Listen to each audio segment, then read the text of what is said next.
Did you know that the very ground we walk upon today rests over the ash and bone of a civilization so terrifying and so genetically corrupted that God had to erase it entirely from existence? More than 5 millennia ago, planet Earth operated under physical and biological laws that completely defy our modern understanding. Beneath a dense, unbroken canopy of vapor, an overgrown and untamed wilderness concealed a living nightmare. A deeply hostile ecosystem where humanity was never at the top of the food chain, but rather the prey. Within the fortress-like cities of stone, monarchs who shared bloodlines with the celestial realm ruled with an iron fist, demanding human tribute and absolute subjugation. Today, we exhume the dark secrets of the antediluvian world, the daily horror of walking among beasts of titanic scale, the forbidden sciences handed down by fallen entities, and the complete genetic collapse that made a global cataclysm the only divine remedy. Stepping outside your home in that era meant crossing into a world never built for human proportions. Imagine trekking through forests where tree trunks rose beyond visible heights, dissolving into a permanent high-altitude mist, while 15-meter ferns wove a thick green ceiling that completely blocked direct sunlight. There was no burning sun as we know it today. Instead, a constant, diffused luminosity filtered from above.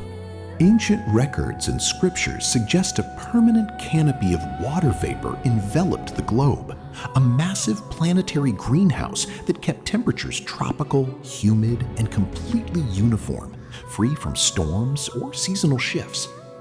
The ancient flora grew so massive that entire clans had to hold hands just to encircle a single trunk, often carving them out to serve as multi-family dwellings.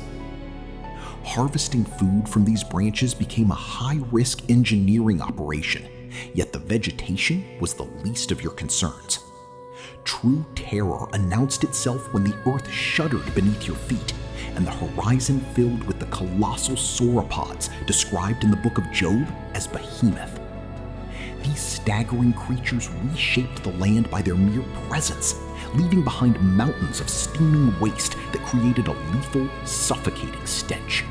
Overhead, predatory reptiles of monstrous wingspans patrolled the skies, diving into rivers and snatching away unwearied children from the edges of settlements. Consequently, the architecture of the age demanded heavily reinforced roofs, massive stone walls, and a strict law against traveling alone. The divine mandate to subdue the animal kingdom felt like a grim irony when staring down a 20-ton titan. In this world, a single moment of distraction meant instant erasure. Yet the biological hazards paled in comparison to the true nightmare that unfolded when humanity looked up at the night sky. Lights, moving with intelligent, deliberate trajectory, began descending directly into human strongholds. These were no meteors. They were the Watchers, the celestial beings detailed in the Enochian texts, invading public squares and claiming absolute lordship over mankind.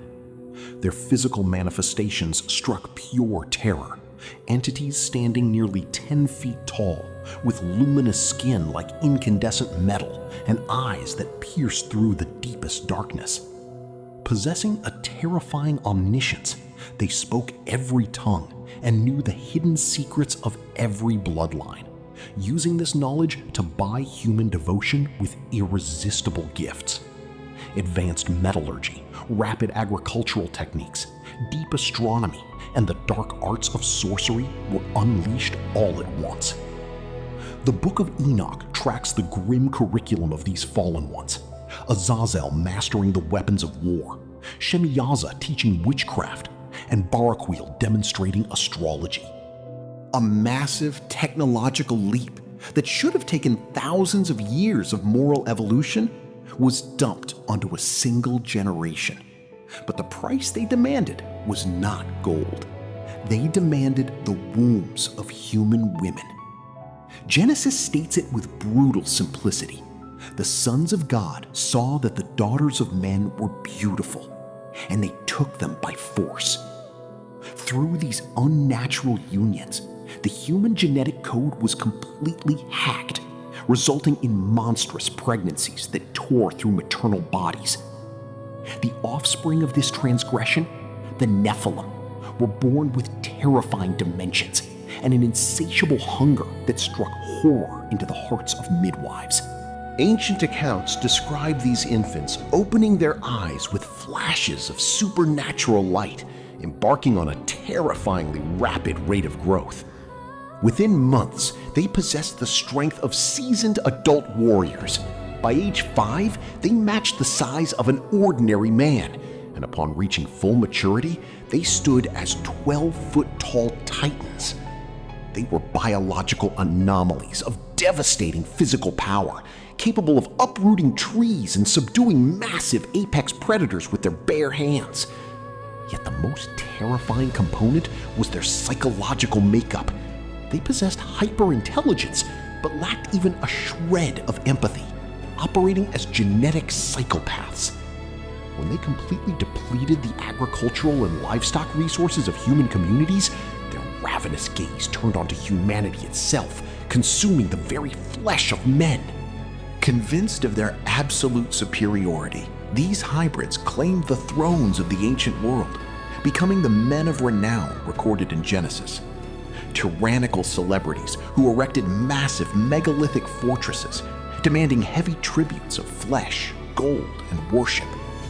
As the collective hunger of these giants became unsustainable, cannibalism and the ritual consumption of blood became public norm before terrified populations. The sacred text summarizes this entire epoch with one damning word: Chamas, systemic violence, raw oppression, and relentless slaughter that turned the earth into a continuous butchery. Pagan myths of titans devouring their children were not creative fiction, but the trauma-induced memories of an enslaved race. Even Goliath, centuries later, was merely a faint genetic echo of this monstrous golden age. Terror was the very air they breathed, made worse by the industrialization of war that Azazel and the Watchers continued to fuel. Sharpened bronze and iron blades replaced crude weapons, multiplying death tolls to catastrophic degrees, while vanity and seduction were weaponized through forbidden cosmetics and ornaments. Simultaneously, chemical manipulation and astrology turned human eyes away from the Creator, plunging the stone cities into the non-stop noise of weapon forges and hypnotic music that numbed human conscience. The lineage of Cain consolidated this technological dark age within fortified metropolises like the city of Enoch, epicenters of luxury, perversion, and endless panic. In stark contrast, across the high mountains, the lineage of Seth resisted within nomadic tents, preserving spiritual purity and the memory of Eden. However, this sacred boundary collapsed when the men of Seth descended into the plains, seduced by the aesthetic sophistication and pleasures of Cain's civilization. As the bloodlines intermingled, corruption became absolute, extinguishing the last remaining pocket of holiness on earth.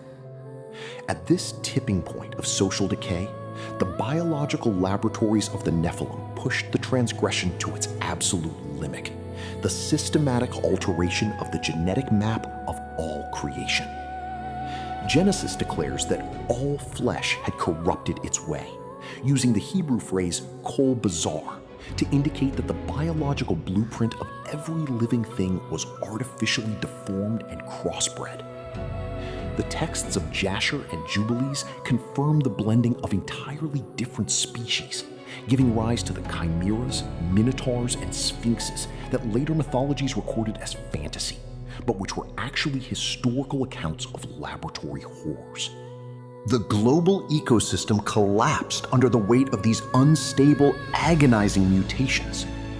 From this perspective, the flood ceases to be an outburst of anger and reveals itself as an act of cosmic chemotherapy, the mandatory purging of an irreversibly corrupted biosphere to preserve the original design of life. Amidst this generalized lawlessness, the rule of the strongest was immortalized in the Song of Lamech, who proudly boasted of killing a young man for a mere stumble, establishing the doctrine of infinite vengeance. Morality had completely evaporated. The human mind was permanently tuned to the frequency of pure evil. It was then that the sky itself began to tear apart. The canopy of vapor that stabilized the globe fractured, and for the first time in human history, an icy wind cut through the air, condensing the breath of men in a rapidly changing environment. Dark, thick clouds buried the diffused light. Violent thunder terrified the nations, and the very first drop of rain fell upon a world that had never known storm. The fountains of the great deep burst open, fracturing continental plates and unleashing highly pressurized subterranean torrents, while the windows of heaven collapsed in a two-front aquatic assault. The impenetrable walls of the giants became high-walled tombs, turning their golden cities into watery graves within mere hours. And amidst the drowning ruins of the most technologically advanced, violent, and genetically modified civilization in history, a colossal wooden ark, built by a man deemed insane, began to rise above the divine judgment. A massive door was sealed shut, and the deafening silence that followed buried an empire that modern men now mistake for myth, but whose warning still echoes from the deep foundations of time.